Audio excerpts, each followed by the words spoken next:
Profetas y Reyes. Capítulo 49. En tiempos de la reina Ester. Gracias al favor con que los miraba Ciro, casi 50.000 de los hijos del cautiverio se habían valido del decreto que les permitía regresar. Sin embargo, representaban tan solo un residuo en comparación con los centenares de miles que estaban dispersos en las provincias de Medo-Persia. La gran mayoría de los israelitas había preferido quedar en la tierra de su destierro, antes que arrostrar las penurias del regreso y del restablecimiento de sus ciudades y casas desoladas. Habían transcurrido 20 años o más cuando un segundo decreto, tan favorable como el primero, fue promulgado por Darío Histaspes, el monarca de aquel entonces. Así proveyó Dios en su misericordia otra oportunidad para que los judíos del reino medo-persa regresaran a la tierra de sus padres.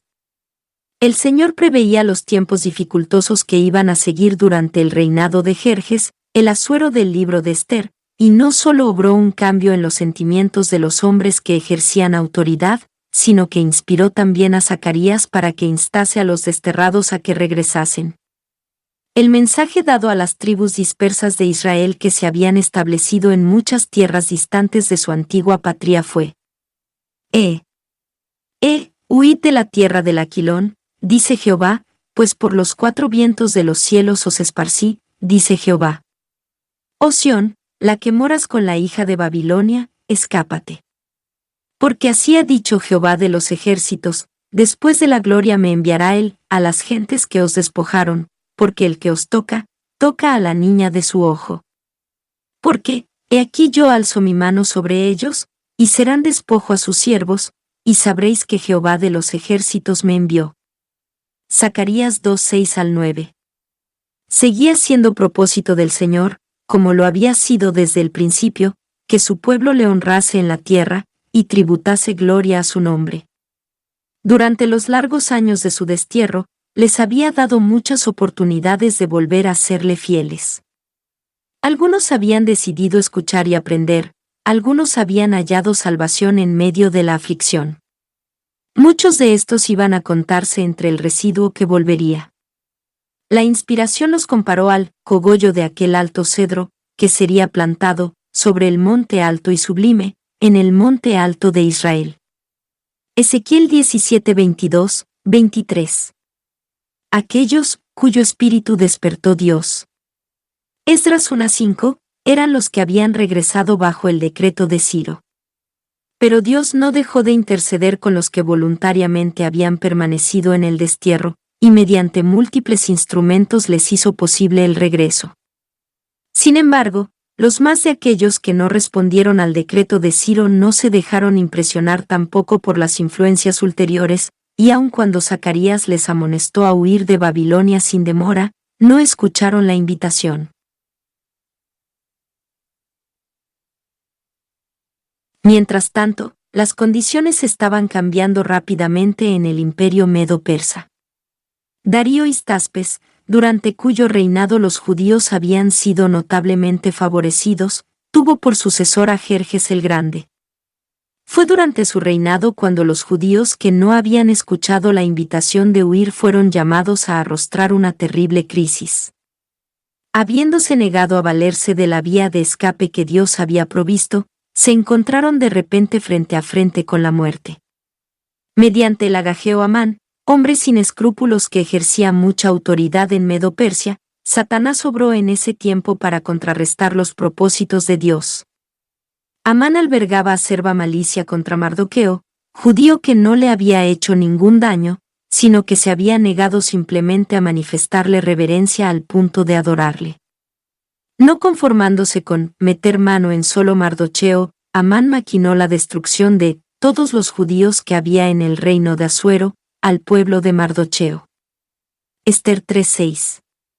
Engañado por las falsas declaraciones de Amán, Jerjes fue inducido a promulgar un decreto que ordenaba la matanza de todos los judíos, pueblo esparcido y dividido entre los pueblos en todas las provincias del imperio medo-persa.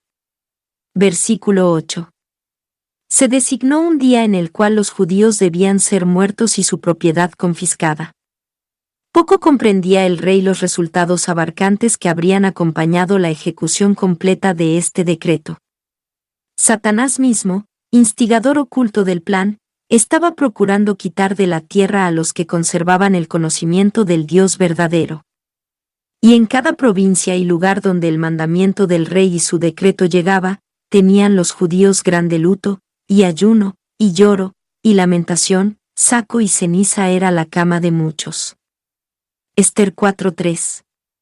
El decreto de los medos y persas no podía revocarse, aparentemente no quedaba esperanza alguna y todos los israelitas estaban condenados a morir. Pero las maquinaciones del enemigo fueron derrotadas por un poder que reina sobre los hijos de los hombres. En la providencia de Dios, la joven judía Ester, quien temía al Altísimo, había sido hecha reina de los dominios medo-persas. Mardoqueo era pariente cercano de ella. En su necesidad extrema, decidió apelar a Jerjes en favor de su pueblo. Ester iba a presentarse a él como intercesora. Dijo Mardoqueo, ¿y quién sabe si para esta hora te han hecho llegar al reino? Versículo 14.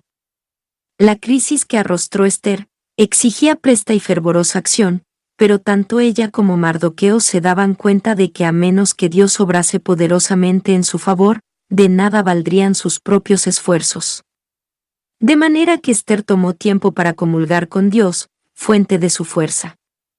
Indicó a Mardoqueo, ve, y junta a todos los judíos que se hallan en Susán, y ayunad por mí, y no comáis ni bebáis en 3 días, noche ni día, yo también con mis doncellas ayunaré igualmente, y así entraré al rey, aunque no sea conforme a la ley, y si perezco, que perezca. Versículo 16. Los acontecimientos que se produjeron en rápida sucesión, la aparición de Ester ante el rey, el señalado favor que le manifestó, los banquetes del rey y de la reina con Amán como único huésped, el sueño perturbado del rey, los honores tributados en público a Mardoqueo y la humillación y caída de Amán al ser descubierta su perversa maquinación, son todas partes de una historia conocida. Dios obró admirablemente en favor de su pueblo penitente, y un contradecreto promulgado por el rey, para permitir a los judíos que pelearan por su vida, se comunicó rápidamente a todas partes del reino por correos montados, que salieron apresurados y constreñidos por el mandamiento del rey.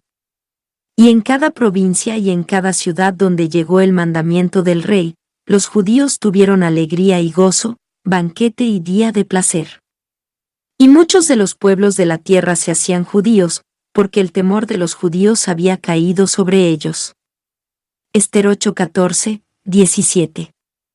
En el día señalado para su destrucción, los judíos se juntaron en sus ciudades en todas las provincias del rey Asuero, para meter mano sobre los que habían procurado su mal, y nadie se puso delante de ellos, porque el temor de ellos había caído sobre todos los pueblos.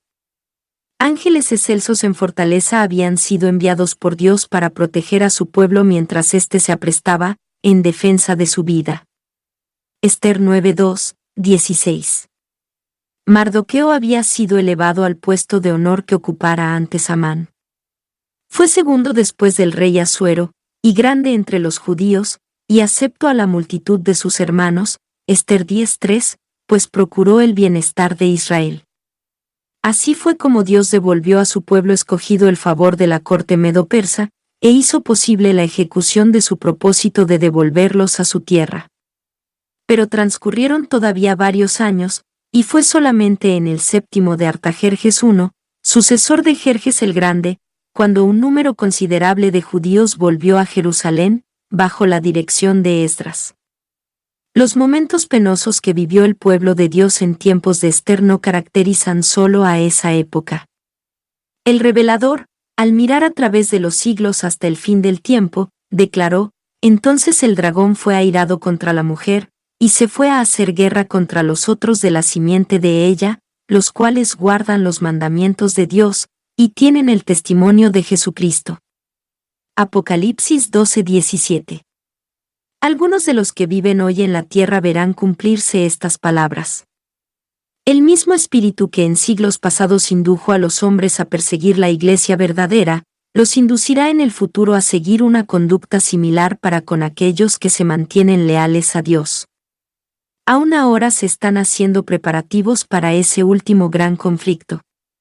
El decreto que se promulgará finalmente contra el pueblo remanente de Dios será muy semejante al que promulgó Asuero contra los judíos. Hoy los enemigos de la verdadera Iglesia ven en el pequeño grupo que observa el mandamiento del sábado, un Mardoqueo a la puerta. La reverencia que el pueblo de Dios manifiesta hacia su ley, es una reprensión constante para aquellos que han desechado el temor del Señor y pisotean su sábado. Satanás despertará indignación contra la minoría que se niega a aceptar las costumbres y tradiciones populares. Hombres encumbrados y célebres se unirán con los inicuos y los viles para concertarse contra el pueblo de Dios. Las riquezas, el genio y la educación se combinarán para cubrirlo de desprecio. Gobernantes, ministros y miembros de la Iglesia, llenos de un espíritu perseguidor, conspirarán contra ellos. De viva voz y por la pluma, mediante jactancias, amenazas y el ridículo, procurarán destruir su fe. Por calumnias y apelando a la ira, algunos despertarán las pasiones del pueblo. No pudiendo presentar así dicen las Escrituras, contra los que defienden el día de reposo bíblico, recurrirán a decretos opresivos para suplir la falta. A fin de obtener popularidad y apoyo, los legisladores cederán a la demanda por leyes dominicales. Pero los que temen a Dios no pueden aceptar una institución que viola un precepto del Decálogo. En este campo de batalla se peleará el último gran conflicto en la controversia entre la verdad y el error. Y no se nos deja en la duda en cuanto al resultado. Hoy, como en los días de Ester y Mardoqueo, el Señor vindicará su verdad y a su pueblo.